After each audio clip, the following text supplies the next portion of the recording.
Bonjour Ndiogu. Bonjour. Donc voilà, donc dans intervenir sur le thème comment améliorer l'autosuffisance alimentaire au Sénégal. Donc nous les dégoûts quoi. Voilà, je m'appelle Diogo Ndiaye, je suis étudiant en master 1 de philosophie ici à l'université Paris 8. Voilà, intervenir sur le thème comment améliorer l'autosuffisance alimentaire. On va juste essayer de donner des pistes de réflexion parce que je pense que voilà, il y a des choses qui ont été faites depuis. Mais moi je pense qu'il y a un problème qui est quand même récurrent au Sénégal. Depuis les indépendances, on est là à se pencher sur ce problème-là et jusqu'ici, apparemment, les solutions ne sont pas encore trouvées ou on fait encore du surplace. Je conçois que voilà, on a les terres, on a les bras, on a l'appui géométrique nécessaire pour quand même pouvoir nous nourrir nous-mêmes. Et de ce point de vue-là, je pense que s'il y a un problème, il faudra chercher ça non seulement au niveau de l'État, mais au niveau même de la structure de la société sénégalaise. Je m'explique. On ne peut pas avoir 70% de notre population qui puisse investir dans l'agriculture.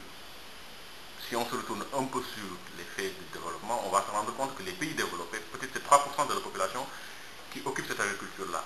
Et chez nous, c'est tout à fait le contraire. Donc de ce point de vue-là, je pense qu'avec une politique cohérente, on pourrait essayer d'inverser cette tendance-là. Essayer de moderniser notre agriculture afin de pouvoir accéder à cette autosuffisance alimentaire. Ça, c'est déjà une piste de lecture, de réflexion.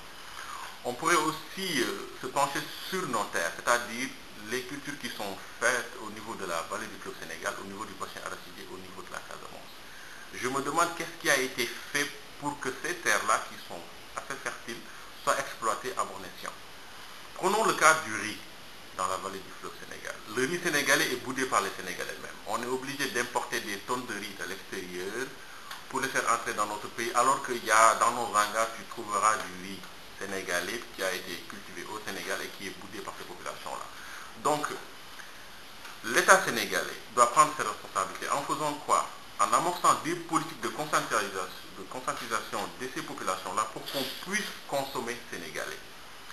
On ne va pas parler de fermer les frontières à ces produits-là. Non, on est dans un système de mondialisation, donc on ne peut pas prendre ces décisions unilatéralement. Non, il faudra essayer de les voir les moyens pour qu'on puisse consommer sénégalais et pour qu'on puisse écouler ce stock-là. Ça, c'est de un. De deux, par rapport à l'agriculture, le secteur privé doit avoir son mot à dire. Il ne s'agit pas pour eux de venir spolier ces terres-là aux pauvres paysans qui sont au fond du Sénégal. Il s'agit, dans un partenariat gagnant-gagnant avec ces populations-là, d'instaurer des politiques qui leur permettront de pouvoir cultiver leurs terres, de pouvoir cultiver à grande échelle, que ces privés-là qui viennent investir, qui viennent développer cette agriculture-là, puissent y trouver leur compte, mais aussi que ces populations puissent non seulement cultiver, vendre et se nourrir. Ça aussi, c'est un autre axe de réflexion. J'en arrive aussi à cette volonté politique qui doit être réelle au niveau du gouvernement sénégalais. Le gouvernement est chargé d'amorcer ou d'imprimer le rythme, c'est-à-dire d'avoir des idées cohérentes et de donner les impulsions et les orientations pour qu'on puisse aller de l'avant. Si ces orientations-là ne sont pas claires, on n'arrivera à rien. Donc au niveau des politiques, il faut qu'on ait une idée claire de ce qu'on peut faire et de planifier ça, non pas sur 1 an, 2 ans, 3 ans, non, mais sur des plans de 5 ans à 10 ans. Qu'on se dise, ok, je suis au pouvoir, mais je gouverne pour les générations futures. Et gouverner pour les générations futures suppose poser les jalons d'une politique cohérente qui va porter ses fruits dans une décennie. Donc il nous faut une politique agricole réelle, avec des études qui seront soutenues, avec la collaboration de tout ce que le Sénégal compte comme ingénieur agronome ou tout ce monde-là qui tourne autour de l'agriculture, qu'on ait une idée claire de ce qu'on veut faire.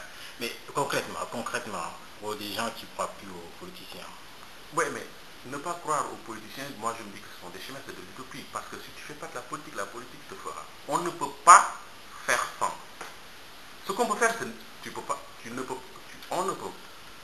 on a le droit de ne pas croire aux politiciens. Mais il faut faire la différence entre le politicien et la politique en tant qu'activité. D'accord? Et cette politique-là, c'est quoi? C'est la gestion de tout ce qui concerne les citoyens sénégalais. Donc on ne peut pas s'en détourner. Il y a un désaveu des politiciens, certes, mais la politique, elle est là. Et quoi qu'on dise, c'est la politique qui mène ce monde-là. Donc on ne peut pas s'en détourner. Oui, mais concrètement, il y a un jeune du Sénégal qui n'a pas de boulot, qui est là, qui qui arrivent pas à boucler les fins, je veux dire, qui n'arrivent pas à manger correctement, qui n'a pas de travail, qui vit ses copains noirs. Vous lui conseillez? Déjà, il faut passer à une démystification de ce travail d'agriculteur qui est quand même vu de mauvais oeil. Parce qu'au Sénégal, on a cette habitude-là. Quand tu ne bosses pas dans un bureau, on dit que tu as foutu en l'air. Tout à fait. Et ce n'est pas le cas. L'agriculture est une activité comme une autre. Tout le monde peut y trouver son compte. Donc, ces gens-là qui, entre guillemets, 3 mois sont dans les villages, dans les navetans, nos tournois de foot là. Mais il faut qu'on associe ce volet agriculture même à ces activités de navetans là. Donc, il faut une formation. Il faut une formation des coopératives. Il faut qu'il y ait des coopératives, il faut qu'il y ait des associations qui, à côté du football, à côté du volet culturel, qui est ce volet même de l'agriculture, c'est-à-dire chaque ASC, je ne sais pas, il s'organise en coopérative, qu'il y ait des champs, qu'il y ait des jardins, je ne sais pas, mais voilà, il y a ce vivier qui est là, il faut juste l'exploiter. Et les idées ne manquent pas. Ces jeunes-là qui sont là à s'entraîner 3 mois sur 3, mais voilà, les cours sont finis à la fac, on ferme les chambres et on rentre au village et on essaie de faire quelque chose. On ne peut pas se développer si on ne parvient pas à se nourrir nous-mêmes. Il faut que ces gens-là sachent que, voilà, nos grands-pères, nos pères, ils se sont nourris, ils ont grandi dans ça. On ne peut pas s'en détourner. Et l'agriculture n'est nullement une activité rabaissante ni quoi que ce soit. Mais voilà, ça, il faut qu'il y ait l'impulsion qui vient d'en haut pour que ces gens-là puissent comprendre qu'on veut faire ça. Jërëjëf Diogo. Voilà. Ok. Sëñ bi na nga def. alhamdulilah maa ngi fi. Voilà donc tur bi. Babacar Diop. Voilà donc Babacar tey ñun suñu question bi mooy comment améliorer l'autosuffisance alimentaire au Sénégal. Pour améliorer l'autosuffisance alimentaire au Sénégal, il ne suffit que de mettre en valeur les potentialités qu'on a déjà eues. Parce que l'autosuffisance alimentaire, ce n'est rien qu'une indépendance sur le plan alimentaire. Ceci peut se faire en plusieurs manières. Mais un pays comme le Sénégal qui n'a pas de rente pétrolière ni de ressources naturelles qui lui permettent d'avoir de l'argent pour acheter, pour importer, la seule solution c'est de produire au niveau local. On a un climat et une potentialité agricole favorable à une agriculture très diversifiée, très riche. Il ne suffit que d'avoir une bonne politique agricole, de mettre en valeur ce qu'on a eu, de répartir les cultures selon les régions les plus favorables. Je m'explique. Par exemple, si on prend le cas de la vallée du fleuve Sénégal, c'est une région qui est trop favorable à l'agriculture du riz, ce qui est d'ailleurs notre alimentation de base, le maïs, mais aussi les légumes et la tomate, des cultures maraîchères, la tomate, l'oignon et consorts. Et si on prend l'ouest du pays, des cultures comme l'arachide, le mil aussi peuvent très bien compléter notre calories qu'on a besoin. Donc pour moi, l'autosuffisance alimentaire c'est quelque chose qui doit cristalliser franchement la politique du pays pour pouvoir développer notre pays. Parce que si on continue à dépendre d'étrangers pour nous nourrir, ça va nous pénaliser 2 fois. Ça ne favorise pas l'emploi des jeunes et le marché est trop aussi fluctuant. Les denrées alimentaires, les prix des denrées alimentaires augmentent du jour au lendemain. Donc, je pense que si, franchement, nous mettons en valeur la potentialité agricole qu'on a eue, des sols fertiles, de l'eau, que ce soit de l'eau de la pluie ou de l'eau du fleuve, comme le fleuve Sénégal, le Sénégal peut vraiment suffire sur le plan alimentaire et va se servir 2 fois, ça veut dire avoir des prix abordables au marché et favoriser l'emploi des jeunes. Mais est-ce que cela est possible sans l'intervention du gouvernement? Parce qu'on ne veut pas, les Sénégalais comme moi, nous ne voulons plus miser sur les politiciens. Donc, la solution, selon vous, sans les politiciens, ça fait quoi là? Pour moi, ça doit se faire avec l'implication de beaucoup de personnes, du secteur privé et de l'État aussi. Parce que c'est l'État qui doit faire les politiques agricoles. Les privés aussi peuvent s'investir. Parce qu'au Sénégal, on a ce qu'on appelle la petite paysannerie, des personnes qui font de l'agriculture pour se nourrir. On a des gens qui viennent, qui investissent, qui ont des centaines, des dizaines d'hectares, qui produisent et qui vendent au marché. Mais aussi, de toute manière, l'État doit intervenir pour surtout éviter les conflits d'intérêts. Surtout ça. Et de faire des subventions, de faire des financements pour permettre... Mais concrètement, s'il y a un jeune Sénégalais qui est devant son poste et qui vous écoute et qui cherche du boulot, qui ne trouve pas, voilà, et qu'est-ce que vous lui direz? Ce que qui est en campagne, dans une campagne dans les villages du Sénégal, qui, par exemple, qui a envie de bosser, et qui a envie de cultiver la terre, ou bien qui a juste envie de s'en sortir, concrètement. Ce que je lui conseille, c'est d'avoir au moins le minimum. Le minimum, ça veut dire le petit budget, même s'il s'agit d'avoir un lopin de terre de 20, de 0,20 hectares, de le mettre en valeur, de la cultiver cette année, et l'année prochaine d'avoir économisé quelques sous pour agrandir sa superficie. Et de fur et à mesure, ce petit Sénégalais-là qui avait débuté avec une petite somme peut devenir un jour un grand investisseur et faire impliquer à d'autres jeunes qui veulent investir dans ce domaine à y investir. Mais n'hésitez pas, si vous avez, même s'il s'agit de 150 000 francs, et de débuter avec un lopin de terre, de la mettre en valeur cette année et d'augmenter cette superficie d'année en année, de fur et à mesure. Si franchement tous les Sénégalais font comme ça, un jour viendra, le Sénégal va s'autosuffire sur le plan alimentaire. On est arrivé au bout des 5 minutes pour convaincre. Nous les centres. Voilà. Je me présente, je m'appelle Diabaté Abdoukarim, je suis chargé d'affaires dans une société qui s'appelle SCF. D'accord, merci Diabaté. Ok. Par rapport au thème que vous voulez que je m'exprime, comment amélioration, c'est comme si on disait qu'au Sénégal, l'autosuffisance alimentaire est déjà acquise, ce qui n'est pas mon avis. Si on sait qu'au Sénégal, les 80% sont des importations, le problème aujourd'hui de l'agriculture au Sénégal, c'est un problème très complexe par rapport à des politiques qu'on a définies depuis des années de l'indépendance jusqu'à présent. Le Sénégal ne s'est pas exactement focalisé sur quelle diversification d'alimentation lui est appropriée.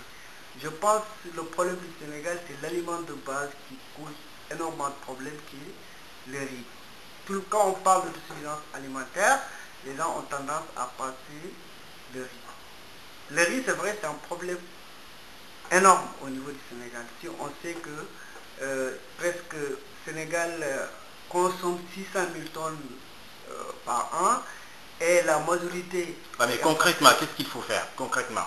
Ce qu'il faut faire au Sénégal, déjà, il faut d'abord pouvoir quand même irriguer les vallées du fleuve Sénégal. Il y a un problème d'irrigation, il y a le problème d'eau, suffisamment d'eau, il y a le problème des terres qui s'appauvrissent, il y a aussi au niveau de la production. Est-ce que nous avons des main-d'œuvre de qualité qui peuvent aujourd'hui travailler pour pouvoir quand même... Donc vous voulez dire la formation des jeunes, la formation des gens qui veulent travailler dans l'agriculture? Il y a un problème de formation, il y a un problème de qualification. Au-delà du problème de qualification, il y a un problème de qualité du riz. Donc vous voulez dire que les chambres de commerce ne jouent pas le rôle de formation? Ce n'est même pas les chambres de commerce au niveau du gouvernement, des politiques. Parce que je pense que si on veut aujourd'hui attaquer le problème de l'agriculture au niveau du Sénégal, il faut d'abord un organisme cohérent qui permet de créer ce qu'on appelle une bonne organisation de la structure de l'agriculture. Je parle d'une chaîne de valeur qui parle de la production à la commercialisation jusqu'à la consommation finale. Parce que c'est une chaîne. Maintenant, au niveau du Sénégal, est-ce qu'on a cette chaîne-là? On ne l'a pas. Donc, il faut montrer, il faut préparer les paysans, je ne parle même pas des paysans, il faut créer ce qu'on appelle les agro-business, qui sont associés dans des coopératives de développement, qui permettent aujourd'hui de rendre les Sénégalais beaucoup plus riches. Pourquoi aujourd'hui on pense que l'agriculture est une activité de dernier plan? Non, aujourd'hui l'économie, même le poumon économique de l'État, c'est l'agriculture. si on crée des agro-business, que eux, ils sont devenus des millionnaires ou des milliardaires qui peuvent permettre de créer des emplois. Voilà, mais là, on n'est pas encore là. Mais concrètement, aujourd'hui, s'il y a un jeune au Sénégal qui vous écoute, qui n'a pas de travail et qui veut aller travailler dans les champs, qui veut explorer, qui veut devenir agriculteur, ou bien en tout cas un paysan, mais qui arrive, qu'est-ce que vous allez à l'esprit? Qu'est-ce que vous lui direz concrètement? Vous lui direz quoi? Vous lui direz il faut chercher les moyens, vous lui direz allez-y, installez-vous, faites des jardinages, qu'est-ce que vous lui direz? Qu'est-ce que vous voulez que je lui dise? Mais qu'il reste au chômage, qu'il ne fait rien? Il faut que, quand on parle de problème, vous lui direz quoi? Il faut qu'on nous donne déjà des chemins, des voies. Qui donne des voies? C'est l'État. Qu'est-ce que je peux lui dire? Mais aujourd'hui, on n'a pas accès au crédit de banque parce que le taux d'intérêt est très élevé. L'État qui devait créer des organismes pour que les jeunes puissent emprunter de l'argent, parce que l'ancien régime il a fait avec SNPJ et tout, mais les gens ils l'ont politisé. Il y a d'autres organismes qui sont destinés à aider les jeunes pour leur création d'emploi. Donc vous voulez dire, sans une volonté politique, c'est foutu. Il n'y a pas une volonté politique. Je pense que l'agriculture est négligée au niveau du Sénégal. Alors que ça devait être fondamental, la base de notre Donc il ne faut pas avoir honte d'être agriculteur au Sénégal. Non, non, non. D'accord. Il ne faut pas avoir honte d'être paysan. On parle d'exemple ici, on parle des agriculteurs. L'agriculture aujourd'hui c'est un porteur de revenus. D'accord. C'est une création, ça crée des revenus. Donc, il rend des gens riches. On parle de l'Inde, de Chine, de partout. Ces gens qui sont devenus des milliardaires, ce sont des agriculteurs. Donc concrètement, pour vous, ça doit passer par l'agriculture. Pour moi, si on veut développer au niveau du Sénégal, parce que vous parlez de l'agriculture, c'est vrai, on peut le développer. Dans quelles conditions on le développe? C'est ça que je voulais vous expliquer. Parce que j'ai fait un débat avec... je sais que le temps, ça ne me permet pas. On est presque arrivé à... Les 5 minutes sont presque terminées. Donc vous concluez. Bon, je conclus qu'au niveau du Sénégal, le Sénégal ne peut pas se développer tant qu'on n'a pas une bonne condition d'alimentation. D'accord. Parce qu'on est mal nourri. Déjà, on n'est pas nourri, on est encore mal nourri, donc c'est un problème. Donc pour cela, il faut que les politiques prennent leurs responsabilités. La responsabilité, c'est d'aller dans les terres qui sont cultivables, aider les jeunes ou les professionnels de l'agriculture à améliorer leur outil de travail. Donc vous voulez dire qu'au Sénégal, il n'y a pas de suivi? Le Sénégalais ne connaît pas de suivi? Il n'y a pas de suivi, il n'y a pas une volonté politique bien déterminée qui puisse aujourd'hui développer l'agriculture au niveau du Sénégal. Je ne vois pas dans un pays dans lequel la demande est supérieure à l'offre. Pourquoi les gens ne créent pas une bonne offre pour satisfaire cette demande qui est là? D'accord, merci Diabaté. Merci.